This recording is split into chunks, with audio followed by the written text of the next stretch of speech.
Mayong adlaw katawhan sa Dios sa Archdiocese sa Osamis, labi na gayon ang akong timbaya ngadto sa mga mag-uuma ug mga mananagat.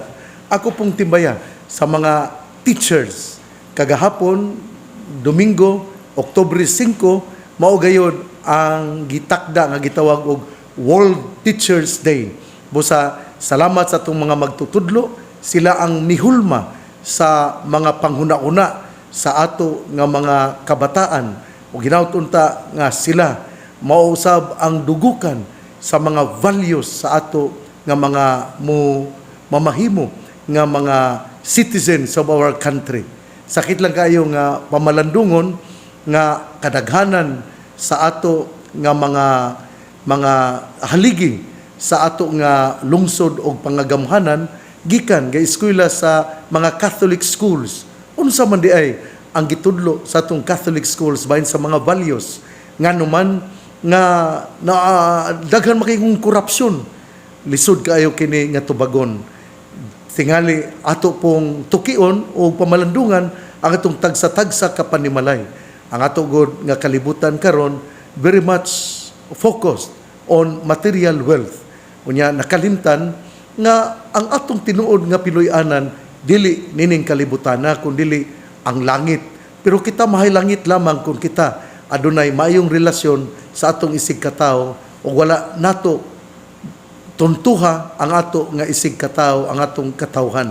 Ang korupsyon labi na gyud sa karon sige mo yung ulan ato yung makita nga flooded yun ang mga lungsod, ang mga uban nga mga lugar. O kini tungod sa ato nga mga dina sa ato nga mga lugar dina sa House of Congress labi na gayon nya nga report sa Senado. Pero importante yun nga adunay kausaban sa atong kinabuhi.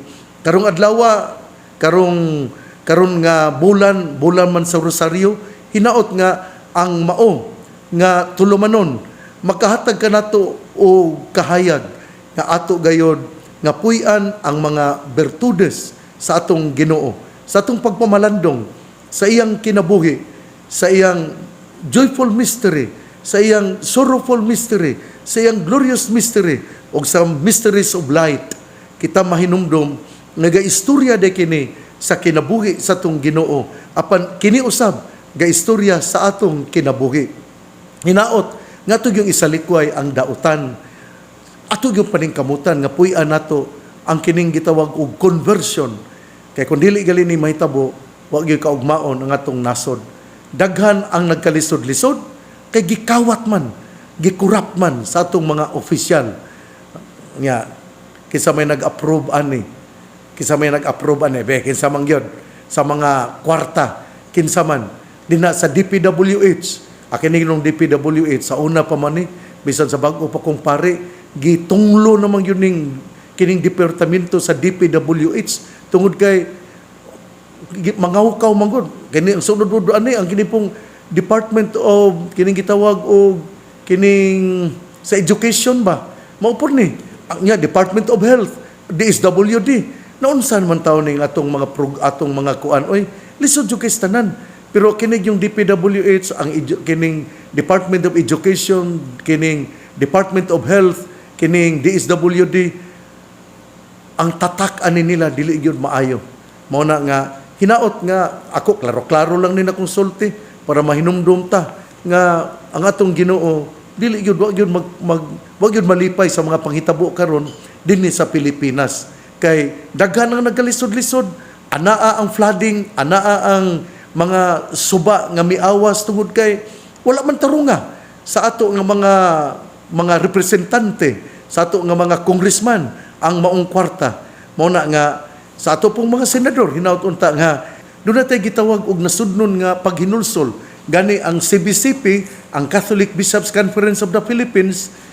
Ako niya ning ihatag nga dunay kining gipadala nga format alang sa paghinulsol nga atong himuon karong Oktubre 7 atol sa kapistahan sa Birhen sa Rosario.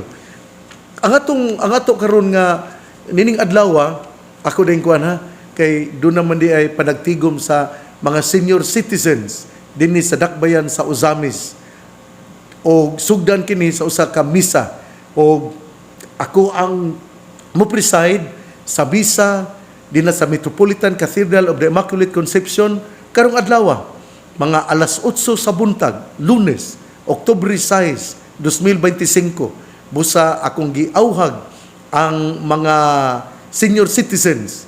Moabot ka mo sa alas 8 gyud sa buntag, kining senior citizens, basta nga tong misa alas 8 sa buntag karong adlaw, Oktubre 6. O karong pong adlaw, sa dili pa nako basahon ang ebanghelyo, karong adlaw, Oktubre 6, mao ang piyesta ni Saint Bruno. Kinsa man ni si Saint Bruno? Bruno was born in an aristocratic family of Cologne, Germany. However, he completed his higher studies at Reims and turned out to be a brilliant scholar. Due to his erudition and orthodoxy, he was initially appointed professor of the diocesan school and was eventually elevated to the office of chancellor in the Diocese of Reims. In the meanwhile, Pope Gregory VII was pushing ahead his reforms against the decadence of the clergy and the involvement of kings and feudal lords in the appointment of bishops. Bruno was an ardent supporter of the cleansing efforts of the sovereign pontiff and played a major role in the dismissal of Manasses, his own scandalous archbishop at Reims. The price he had to pay for his loyalty to Christ and the church was the loss of his teaching position and the destruction of his property by the henchmen of the dismissed archbishop. Bruno was at heart a man of prayer and interior solitude. Around this time, he was said to have had a vision of Jesus, calling him to be a hermit. Along with 6 of his close friends, he approached Hogg, who was the bishop of Grenoble and erstwhile student of his at Reims. In 1084, the Holy Prelate settled them on a mountain slope with a chapel and individual huts sufficiently distant from one another. This marked the birth of the Carthusian order. Their way of life incorporated solitude with communal living. Each one basically lived all by himself. However, the monks assembled together daily for the liturgy of the hours and on major feast days for common meals. Apart from prayer and penance, their major occupation was to copy the sacred scriptures by hand and preserve them for future generation. After 6 years of monastic life, Bruno was forced to leave his solitude and take up residence in Rome as advisor to Pope Urban II, one of his former students. At a later date, he retreated to the wilderness of Calabria, Italy, where he died in 1101. Since Carthusians are to shun all ecclesiastical honors, Bruno has never been formally canonized. Nonetheless, in 1674, Pope Clement X authorized the celebration of his feast in the Universal Church. So mao kini ang kinabuhi ni Saint Bruno. Una sa tanan, niadtong iskandalo sa mga pari ug sa arsobispo ug sa ato nga sa iyang nga panahunan, iyang gitabangan ang Santo Papa aron mamahimo nga limpyo ang simbahan. O doon na yun ni dako nga kalambigitan karon sa ato nga nasod. Ang atong nasod na kinahanglan yun o ginatawag o limpyo, cleansing, tungod kay sa tanan, labi na yun, di manong tanan, pero di na sa mga magbabalaod. Ang ilarag yung focus, maura gayon, unsaon nga makakwartag dako. Ato yung hunahon ha, nga bimaupag kini ang reminder alang sa mga kaparian. Bisan sa ako, nga kung naay panalangin, salamat. Pero dili yun ta manikas, dili yun nato kawkawon, kawaton, ang kwarta sa simbahan. Muna nga, ang pari, nga dili magtinarong o hatag sa katedratikum, imong gikawatan ang simbahan. Muna nga, kining hinaot nga ikaw, nga nakadungog nako, bal pong mga pari, di manggod mamati sa pamalandong. Hinaot nga, ikaw katura pong pare nga kining ang sayangan ani mao na atog yung hinumduman nga kung ikaw dili magtinarong sa imong katedratikum, imong gikawatan ang simbahan, katedratikum ipasabutan ni kanabitawng imong tax nga ihatag nimo sa chancery. Mo na nga kung ang pari nga matinud-anon, doon na gyud siya kaugmaon. Pero ang pari nga doon ay ambisyon, pero mangawkaw sa dili niya kwarta kay ang simbahan mo yang gihimo nga milking cow aron siya mamahimong dato. Pagbantay ka gyud kay ang Ginoo todo poderoso ipasabot ang Ginoo maningil nimo panahon sa katapusan sa imong kinabuhi. Mori kita sa duna di ko'y pasalamat atong una sa tanan ako na magisgutan na World Teachers Day, October 5, Rosary Month, nining bulan sa Oktubre. Ako po din pasalamat niadtong yung natandog yad ko niadtong Oktubre 4, niadtong Sabado, Oktubre 4, mao gini ang akong ikasiyam nga anibersaryo sa pagtudlo kanako isip arsobispo sa Archdiocese sa Osamis. Mga alas 5 sa buntag kay pagmata nako ako yung nakita og nabasa ang timbaya o ang panghinaot o pagampo nga gihatag text message gikan ni Minda Adaya. Busangan to ni Minda Adaya, salamat kaayo. O gisundan usab kini ni Mr. Manuel Ronquillo Jr. Ang ako nang gisulti tungod kay mga lay manggod ang naguna o greet nako. Busa salamat kayo ninyo. Mauna nga nalipay ako tungod kay inyo di ako inyong gipabati ang inyong pagmahal nga ri kanako. Sa panahon gud nga kita handumon, sa panahon nga kita hatagan og panahon kining malipay gyud ta o mapasalamaton ng atong kasing-kasing. Busangan to ni Minda Adaya og ni Manuel Ronquillo Jr. sa DXDD, salamat kaayo. Kamo gyud ang una nga mitimbaya, miampo o mipahalipay kanako sa akong ikasiyam nga pagtudlo isip arsobispo sa Archdiocese sa Osamis. O tungod niya na malipayon gyud kay ako nga nahinumdum kaninyo og ako pud kamo nga giampo dayon tungod kay ang inyong gihimo usaman ka pamaagi din ako mahinumdum nga ako mao ang amahan nga espiritual sa Archdiocese sa Osamis og ako nga katungdanan ang pagampo kaninyo og kamo ang unang miampo kanako, salamat kaayo. Kiring karong adlaw ang ato nga ebanghelyo atong kutloon sumala sa ebanghelyo ni San Lucas. Unya biduol ang usa ka magtutudlo sa balaod ug misulay pagbitik kang Hesus. Nangutana siya, magtutudlo, unsay kinahanglan kong buhaton aron ako makadawat sa kinabuhing dayon? Si Hesus mitubag kaniya, unsa may giingon sa kasulatan o giunsa man nimo kini pagsabot? Ang magtutudlo sa balaod mitubag, higugmaa ang Ginoo nga imong Dios sa tibuok mong kasing-kasing ug sa tibuok mong kalag, sa tibuok mong kusog ug sa tibuok mong hunahuna ug higugmaa ang imong isig katawo ingon sa paghigugma mo sa imong kaugalingon. Mitubag si Hesus, husto ang imong tubag, buhata ka na ug makadawat ka sa kinabuhi. Apan ang magtutudlo sa balaod buot ilhon nga husto siya ug mao nga nangutana siya kang Hesus, kinsa ba di ay ang akong isig katawo? Si Hesus mitubag, may usa ka tawo nga milugsong gikan sa Jerusalem ngadto sa Jericho ug gibanhigan siya sa mga tulisan.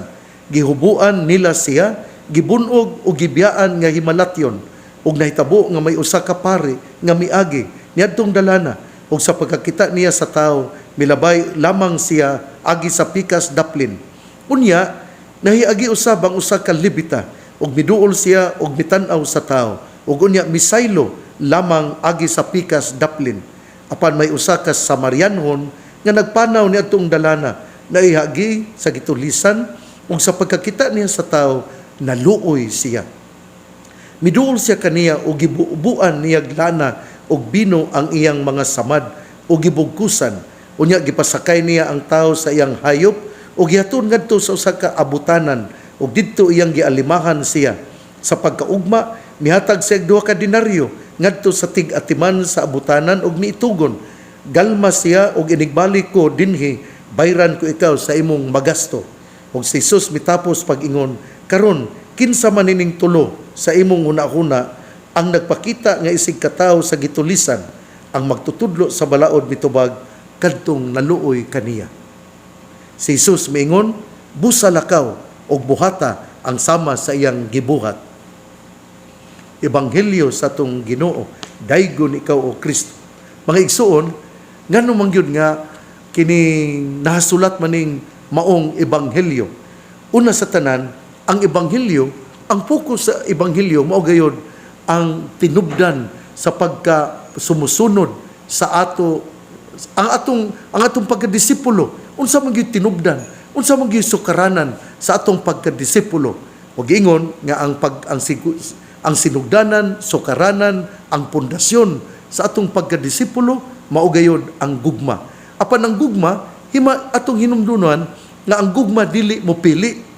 Mao nga kining maong episode, istorya sulat kini tungod kay nining panahona daghana ang mga dili Hudiyo nga mituo kang Hesus. Laktod nga pagkasulti, doon na mga hintil, mga Gentiles, mga dili Hudiyo. O atong hinumduman nga ang mga hintil, mga dili Hudiyo, gitanaw sa mga Hudiyo nga mga makasasala. Pero dinhi karon sa ato nga istorya, kinsa man di ay ang gahatag og kaluoy, ang tao ba nga pinili sa Ginoo o ang tao nga gitanaw sa uban nga makasasala. Mabitaw no? Ato yun nga hinumduman nga ang tao nga maluluyon kana bang matinabangon bisag gamay ra kaayo mutabang yun na siya kana biyang nakaagi sa mga kalisod nya kanang nakaagi sa mga kalisod tinuod gamay ra nga ihatag kay pobre man siya pero timan-an nato nga kini wala bitoy pagduha-duha kana bang heartily given kinasing-kasing nga paghatag. Ako dili ni ako panghambog pero doon na ko'y iyaan. Akong iyaan dili man dato kato si Inday pastilan. Tagaan yun akong kwarta gali. Iya pong iapod-apod ngadto sa mga tao. Ako siyang ginan para na nimo. Nya mo tan-aw lang siya nako mukatawa. Nya namalandong ko. Kay ningon ko nga tinuod pud no. Unsay akong ihatag, iya po kining ipaambit.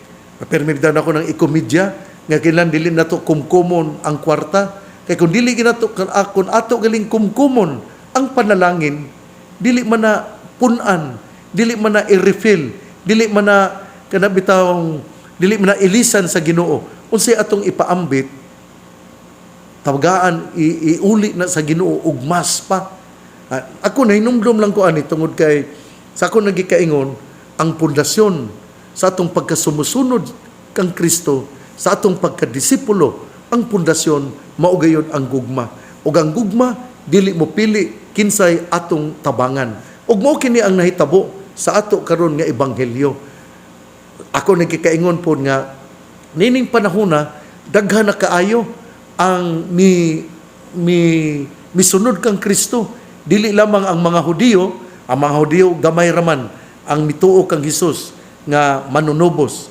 Pero ang daghan nga mga hintil, ang mga makasasala, ang uban og misunod kang Kristo. Ug mao kini nga ang sumbanan di ay sa atong pagkasumusunod, dili di ay tungod kay kita pinili, kundi tungod kay kita maluluyon. Sa ato di ay pagkasumusunod ni Kristo, mamahimo di ay kita nga timos ti unay og kining usa kamatinud-anon nga sumusunod kung kita mutabang sa kinasing-kasing ug dili kita mutan-aw sa bulok sa atong gitabangan. Mabitaw nga karong mga panahona luoy jud kaayo ang northern part of Cebu. Wala pa sila suga, galisod og tubig, ang mga katawhan dagan ang nangamatay, dagan ang nagubaan sa ilang balay, daga ang mga simbahan nangaguba usab. Muna nga panahon kini karon sa atong panaghiusa. Muna nga doon ako'y sulat pastoral nga gibasa kagahapon. Ang tumong mao gayud awareness of our being Christians, that we are Christians, we are Catholics and we are challenged to share what we have to the poor, to the needy. Ug mao kadto ang sentro sa ako nga gisulti nga ako pong gipunan nga mas maayo maning mutabang ta kaysa kita ang tabangonon. Muna nga ang pundasyon sa pagka-disipulo, ang pundasyon sa pagkasumusunod ni Kristo, mao gayon ang gugma. Gugma nga dili mo pili kinsay tabangan, kundi gugma nga andam abyerto ang kasing-kasing nga maluluyon, nga maluoy sa mga nagkalisod-lisod. Ug mao kini ang sentro sa ato karon nga ebanghelyo. Ang atong Ginoo gipangutana sa usa ka kining adunay kini magtutudlo sa balaod. Ang iyang punto gud kini magtutudlo sa balaod, gusto lang mo bitik ba? Na may mga tao nga ingon ana gyud nga kanabang testingan ka kung bright ka ba? Kay siya nga nangutana, doon na may gitawag og intellectual pride. Nya kinirabang uban nga mingon, doon na rabay niingon nga pare ba nga, bright pa man ko sa obispo, nganong wala man ko buhatang obispo. Na Ginoo ray may balo nganong wala ka buhatang obispo. Nya ipanabi ra ba gyud niya nga bright pa kuno siya sa kaysa arsobispo, nya nganong wala siya mamahimong obispo. Kining pagbitik lang yun. Naay uban na gitawag og intellectual pride, ug tungod kay naay intellectual pride, mao ni ang nahitabo karon sa atong ebanghelyo. Usa ka magtutudlo sa balaod, dunay intellectual pride, nangutana ngadto kang Hesus, kinsa man magtutudlo unsa may kinahanglan kong buhaton aron makadawat sa kinabuhing dayon. Ang atong Ginoo miingon, unsa may giingon sa kasulatan, ug giunsa man nimo kini pagsabot. Ang magtutudlo sa balaod mitubag, higugmaa ang Ginoo nga imong Dios sa tibuok mong kasing-kasing, sa tibuok mong kalag, sa tibuok mong kusog, ug sa tibuok mong hunahuna. Higugma ang imong sigkatawo ingon sa pagigugma mo sa imong kaugalingon. Og si Jesus mingon, husto ang imong tubag, buhata ka na og makadawat ka sa kinabuhi. Apan ang magtutudlo sa balaod, saglit buot niya nga bikton ang atong Ginoo, nangutana siya mingon, kinsa ba day ang akong isigkatawo? Kanibang tao ba nga dili kontento sa imong tubag tungod kay siya nagtuo nga iyang pangunahuna maurag yun ang excellent doon na siya gitawag og excellent thinking, excellent opinion. Mao gina ang kanang tao nga kanang naay gitawag og intellectual pride. Opo ni mahibutang magali kay wala mabutang sa kining gitawag og blessed, no, kining walo ka kanang pagkabalaan nga kanang wala pud mosulti si gikondem man kining mga magtutudlo sa balaod nga kining nagpakaron ingnon nga sila ang naghupot og mga malantip nga panghuna-huna og ang uban wala.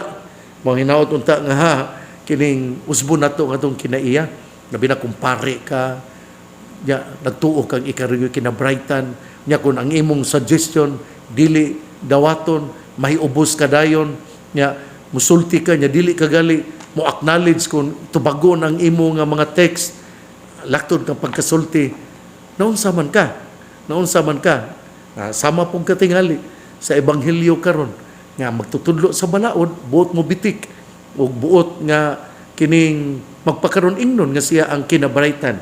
Pero ang atong ebanghelyo gahisgot gayod nga kita mamahimo lamang nga tinuod nga sumusunod ni Kristo diin kita miila nga ang atong isigkatawo kapwa ko pananagutan ko kung kita maluoy sa atong isigkatawo. Mao man bitaw nga sa katapusan sa ebanghelyo si Jesus mitapos pag-ingon karon kinsa man nining tulo ang imong hunahuna ang nagpakita nga isigkatawo sa gitulisan ang magtutudlo sa balaod mitubag kadtong naluoy kaniya. Si Jesus mingon lakaw buhata ang sama sa iyang gibuhat. Sato pa di ay kita gi-challenge ta kada usa nato, ikaw nga namati nako kinahanglan nga kita mohimo o kaluoy mutabang kita sa mga nagkalisod-lisod. Muhimo kita og mga pamaagi buhat sa kaluoy aron kita hatagan sa panalangin nga atong gikinahanglan. Ug si Jesus miingon, lakaw buhata ang sama sa iyang gibuhat. Pagkanindot no, kung kita mamati, pagkanindot no, kung kita makahuna-huna nga ang ato di ay pagpuyo ning kalibutana, dili di ay alang lamang sa tong kaugalingon, kundili alang di ay kini sa ato nga isig katawo. Hinauton-ta nga mo kini atong pamalandungan. Yadto bitong mo lakbit kog saysay niadtong linog sa September 30. Dito kami sa 23rd story sa Bay Hotel. Kay nagdala man ko og 8 ka mga pari tungod kay mitambong man kami sa installation ni Archbishop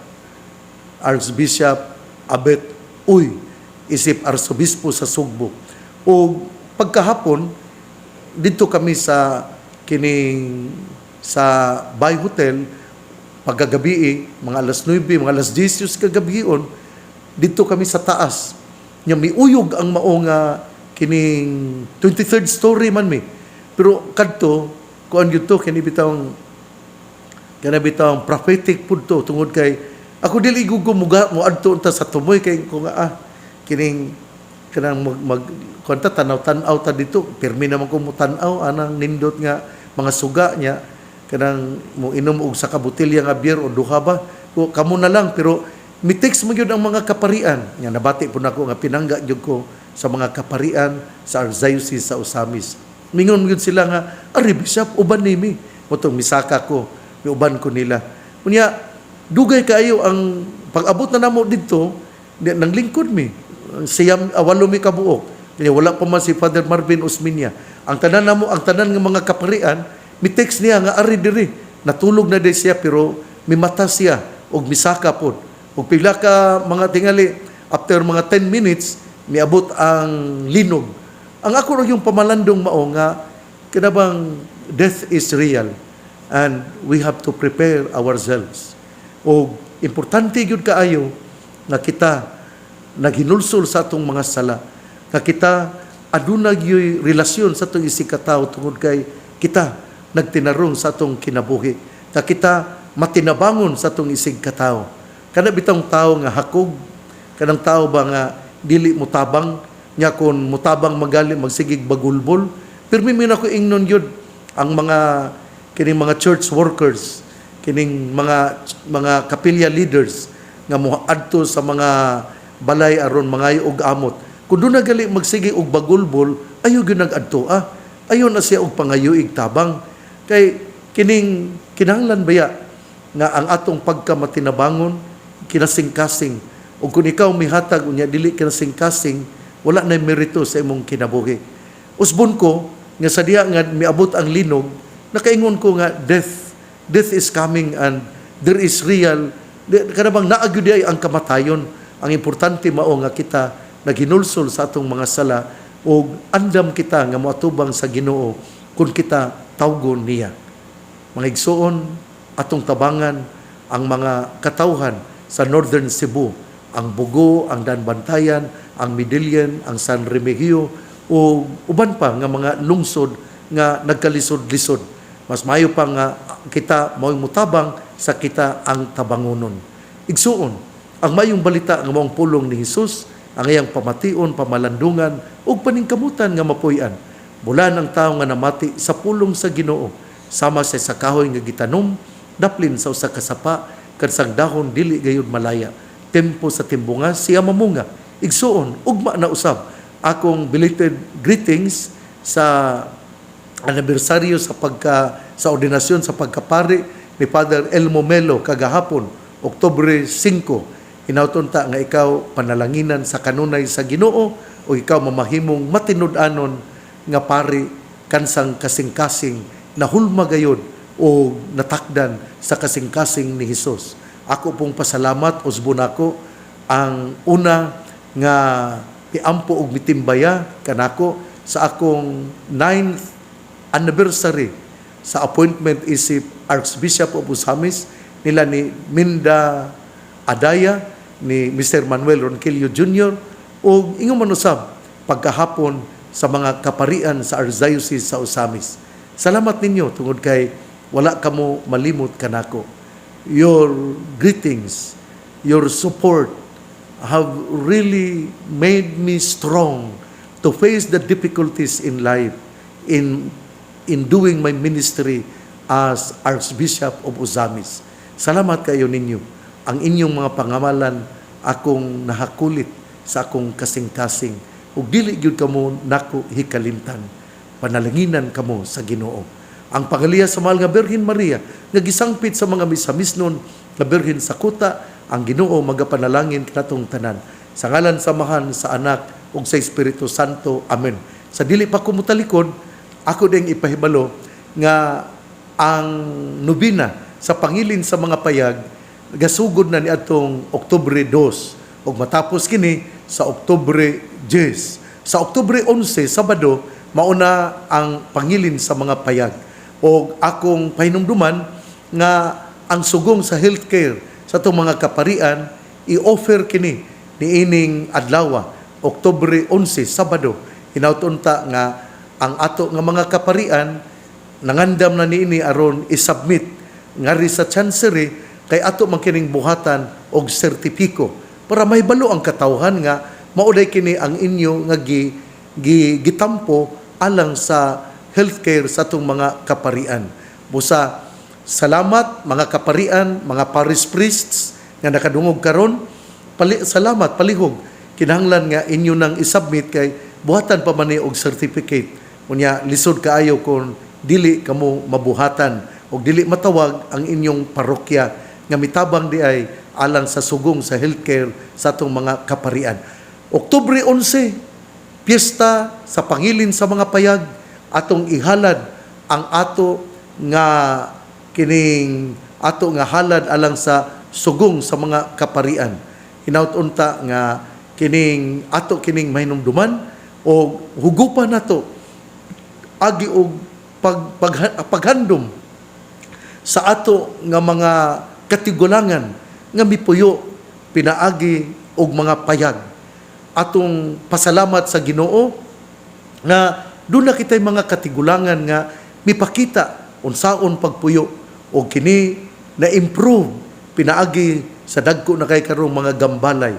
Pero hinaut-unta nga kita mubalik og tan-aw og ang kapistahan sa pangilin sa mga payag, usa ka pamaagi aron kita mutan-aw pagbalik sa kagahapon sa itong mga katigulangan og pinaagi niini kita mo padayon aron ato nga ma-improve ato nga mahatagan og maayo nga improvement ang ato nga mga gambalay aron ang gihimo gyud mao man gayud nga what has been done has to be improved.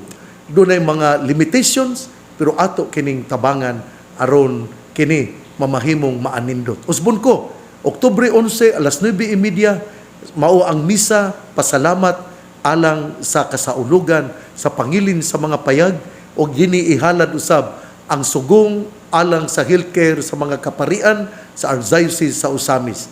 Ninyo nga matinabangon, salamat. Ninyo nga wala pa katabang, hinaot nga kamo mutabang tungod kay ang mga kaparian inyo mausab na, ni alagad man usab kaninyo. Ug atong hinumduman ngang mga kaparian dili makadawat og kining gitawag og karibtang inig-retire, dunay retirement pay, nya pension, wala po sila pension sa Archdiocese sa Osamis. Hinoon na pension gikan sa Catholic Bishops Conference of the Philippines nga kining 7,000 kada bulan kung ikaw moabot na og 65 years old. Salamat natong tanan, atong iampo ang atong mga kaparian, atong iampo ang mga nag-alagad sa simbahan, mga madre, mga lay ministers, mga anaa sa programa sa healthcare, dina sa programa sa vocation committee, dina sa programa sa family and life, ingon usab dina sa mass media. Ato dayng hinumduman nga si Mr. Manuel Ronquillo Jr. o si Sister Wela moadto di ay sa kauluhan sa Manila karong Oktubre 6 hangtod sa Oktubre Jess aron mutambong bahin sa upliftment, bahin sa kining pagpaminaw og aron mahatagan pag yun og nindot ang ato nga mass media sa tibuok nga Dupim, sa Dipolog, Usamis, Pagadian, Iligan, Marawi, ang ato ra gyud, ang Usamis ra gayud nga adunay radio stations. Hinaot nga atong tabangan ang DXDD. Salamat sa mga kaparian nga mitabang. Salamat usab sa mga private individuals nga mitabang. Kanibiyang akong pag-mention sa akong mga igsoon, sa akong mga ginikanan. Kada usaan na, sultian lang tamo, kada usaan na akong gitagan og 1,000 alang sa kung si Mama Auling o si Papa Ireneo, 1,000 ka na. Si Attorney Maximo Humuad, 1,000 ka na. Si Cirilo Humuad, 1,000 ka na. Si Inday Maring Humuad, Dingkong, 1,000 ka na. Sa ito pa, 4,000 ang akong ihatag permi sa DXDD. Dili na free. Kaya maghuna-huna niya mo nga, kining tungod kay ako ang arsobispo, nga free na, dili, muhatag ko, kay kana tabang alang sa sweldo sa ato nga mga empleyado sa DXDD. Padayon kita mag-inampuay, kay ang pag-ampo gahom, aron kita mamahimong ligon. Kung walay pag-ampo, maluya kita. Busa, hatagan kita og gahom, hatagan kita og kaligon, pinagi sa tong pangamuyo. Mudangop kita sa mahal nga Birhen Maria, nga gisangpit sa mga misamisnon nga Birhen sa kuta, atong iampo ang atong mga intensyon. Ninyong tanan, nga muduol kanako o muhangyo sa pangamuyo, giampo gagayod kamo. God bless, mabuhay tayong lahat.